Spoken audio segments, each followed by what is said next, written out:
Donald ট্রাম্পের বাপের ক্ষমতা আছে বাংলাদেশের ওপর, নাকি নরেন্দ্র মোদীর বাপের নরেন্দ্র মোদীর যদি ক্ষমতা থাকে বাংলাদেশের ওপর সৈনিক পাঠাক দেখি, ক্ষমতা থাকে যুদ্ধ করুক দেখি। তলায় তলায় তলায় তলায় বাংলাদেশের সঙ্গে আস্তে আস্তে সম্পর্ক, ব্যবসা বাণিজ্য করা হচ্ছে, ভালো ভালো কথা বলা হচ্ছে।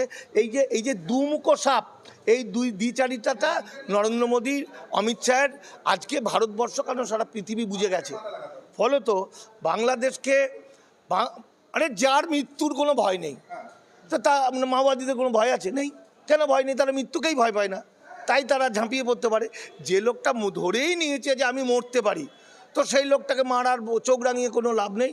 সুতরাং বাংলাদেশের মানে নরেন্দ্র মোদী সরকার এবং ডোনাল্ড ট্রাম্প যতটা বাংলাদেশের উপর মানে ভয় না দেখায় তত তার মঙ্গল।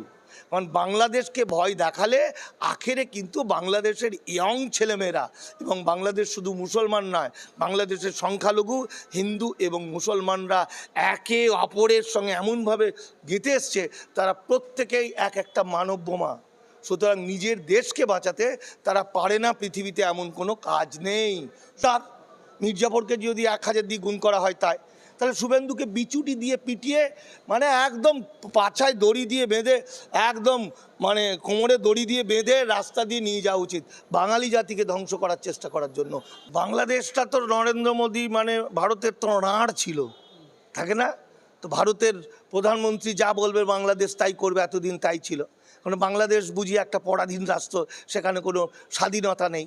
হ্যাঁ, ভারত তো এটাই করে। ভারত সবসময় ভারতের আশেপাশে প্রতিবেশী রাষ্ট্রগুলোর সঙ্গে ঝগড়া করে, তাদের উপর নাক গলায়। তাদের রাষ্ট্র, তারা তাদের দেশকে স্বাধীন করেছে 30 লক্ষ প্রাণের বিনিময়ে। ভারত সেই দেশ কীভাবে চলবে এটা তো তাদের বিষয়। ভারত সরকার কেন নাক গলাচ্ছে, ওই নাকটা তো তারা কেটে দিতে পারে। তার কারণ হচ্ছে একটা জিনিস বুঝতে হবে, যে বাংলাদেশ একটা ছোট্ট রাষ্ট্র হলেও সেই রাষ্ট্রটা আত্মসম্মান নিয়ে চলে। সেই রাষ্ট্রটা চূড়ান্ত একটি মানবিক রাষ্ট্র। তার কারণ সেখানে বাংলাদেশ যখন 12 লক্ষ রোহিঙ্গা, আজকে সব শুদ্ধ মিলে প্রায় 20 লক্ষ রোহিঙ্গাকে খেতে দিচ্ছে, আশ্রয় দিচ্ছে, আর তখন ভারত কি করছে, বাংলাদেশ থেকে হিন্দুদেরকে ভুলিয়ে ভালিয়ে নাগরিকত্ব দেওয়ার নাম করে ভারতে ডেকে তাদেরকে ইমিগ্রেশন অ্যান্ড বৈদেশিক আইন তার বিল জমা দিয়ে তাদেরকে চিরকালের জন্য দাস বানাচ্ছে। 7 বছর জেল আর 12 বছর 10 লক্ষ টাকা ফাইন আর 12 বছর জেল। কে করছে সেটা? নরেন্দ্র মোদী সরকার। তাহলে নরেন্দ্র মোদী সরকারের মুখোশ খুলে পড়েছে। এবং ডোনাল্ড ট্রাম্পের এটা বোঝা উচিত, তিনি বড় বড় কর্তা নন, তিনি পৃথিবীর কর্তা নন।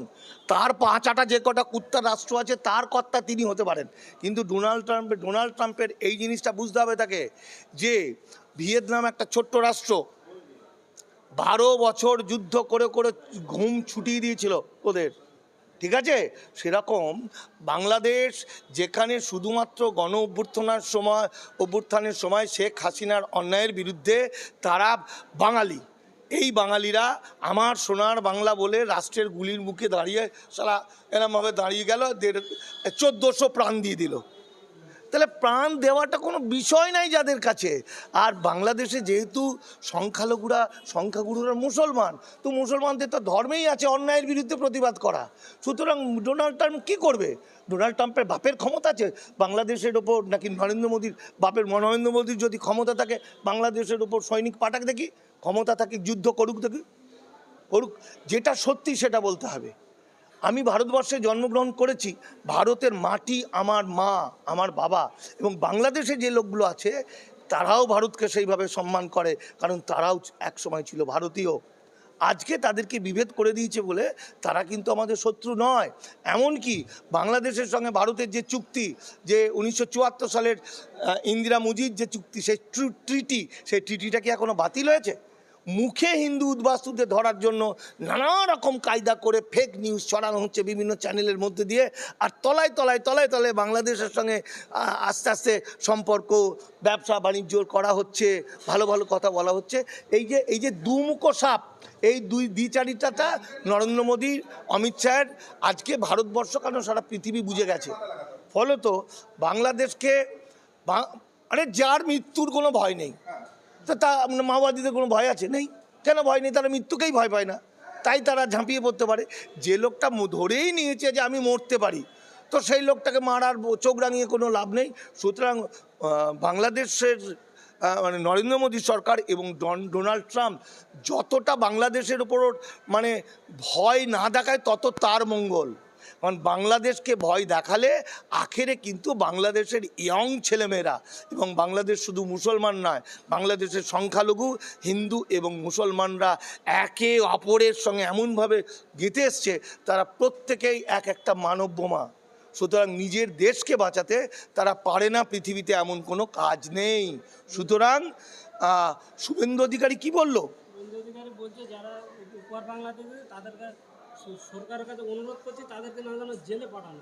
মানে যারা ওপার বাংলা থেকে এপারে এসছে না, কোন সরকারকে অনুরোধ করছে? কেন্দ্র সরকার। হ্যাঁ, তো ঠিকই তো বলেছে। তার কারণ হচ্ছে শুভেন্দু অধিকারী বলেছিলেন ওখানে গণহত্যা হচ্ছে, ওখানে মুসলমানরা হিন্দু বাঙালিদের মেয়েদেরকে তুলে নিয়ে যাচ্ছে, তাদেরকে ধর্মান্তরিত করছে, তাদেরকে গ্যাংরেপ করছে। আজকে প্রমাণিত হয়ে গেছে এগুলো 99% মিথ্যা।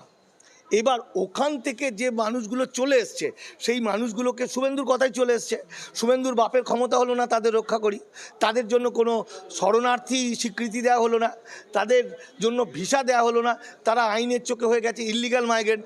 এখন যেটা ঘটলো, এই যে কয়েকদিন আগে লোকসভায় এই যে লাস্ট শীতকালীন অধিবেশনে যে 16টা বিল জমা পড়েছে, তার মধ্যে একটা বিল হচ্ছে এই লোকগুলো যারা এসেছে বাংলাদেশ থেকে এসেছে, এই লোকগুলোও ইনক্লুডিং, তাদের 7 বছর জেল, 10 লাখ টাকা ফাইন, তাদের ধরা হচ্ছে এবং তারা কোনো দিনই পৃথিবীর আলো দেখতে পাবে না। তার কারণ 10 লাখ টাকা দেওয়ার তাদের ক্ষমতা নেই। 7 বছর জেলের পরে তাদেরকে পুশব্যাক করলে কী হবে জানি না, তাই তো? এমনকি তারা যে এসেছে, এই যে বিজেপির নেতারা বা বিভিন্ন অফিস তাদের কাগজকর্মপত্র করে দিয়েছে, তারাও বিপদে পড়ে গেল।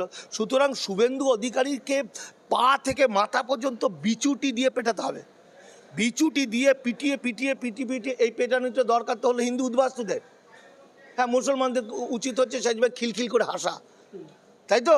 তাহলে সেটা না করলে পরে শুভেন্দু অধিকারী এরকম ডায়লগ দেবে। আর কে শুভেন্দু অধিকারী? সে কে?